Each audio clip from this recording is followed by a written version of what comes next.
Good evening student. आज concentration cell के बारे में बात करेंगे। कंसंट्रेशन सेल क्या होता है, उसके कितने टाइप्स होते हैं। कंसंट्रेशन सेल वैसा सेल है जिसमें सेम इलेक्ट्रोड्स होता है और सेम इलेक्ट्रोलाइट्स होगा, ठीक ना। सेम इलेक्ट्रोड होगा और सेम इलेक्ट्रोलाइट होगा, यानी कहने का मतलब जैसे कॉपर से कॉपर 2+ जा रहा है तो कॉपर 2+ से कॉपर जाएगा, ठीक ना। जैसे प्लेटिनम पे हाइड्रोजन है तो दूसरे वाला प्लेटिनम पे भी हाइड्रोजन होगा, ठीक ना, जो H+ में कन्वर्ट होगा। इस तरह को बोलते हैं कंसंट्रेशन सेल बोलते हैं। यानी concentration cell are those one in which the same electrolyte are dipped separately into electrolyte of the same solution, ठीक है। जिसके दो टाइप्स होते हैं,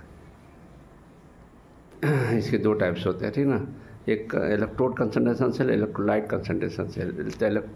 इलेक्ट्रोड कंसंट्रेशन सेल का मतलब हुआ कि वैसा कंसंट्रेशन सेल जिसमें इलेक्ट्रोड पे कंसंट्रेशन डिफरेंट हो, यानी प्रेशर यदि आता है हाइड्रोजन गैस का तो वो डिफरेंट होना चाहिए।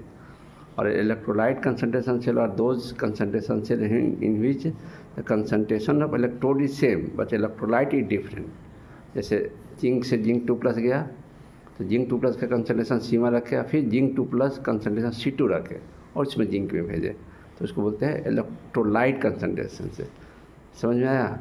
इसमें एक बहुत इंपॉर्टेंट पॉइंट है कि ई सेल जो होता है कंसंट्रेशन सेल का वो 0 होता है, चूँकि सेमी इलेक्ट्रोड्स होते हैं।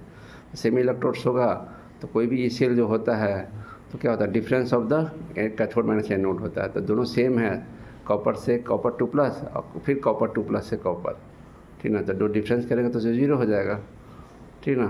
प्लेटिनम हाइड्रोजन H2 से H+ जा रहा है, फिर दूसरे वाला में फिर H2 से H+ जा रहा है, तो दोनों सेम ही है तो 0 हो जाएगा, ठीक ना। तो ये बहुत इंपॉर्टेंट है, तो थोड़ा ध्यान से पढ़ें। Thank you for watching my video and subscription करना ना भूलें। थैंक यू, ये हमारा रिक्वेस्ट है।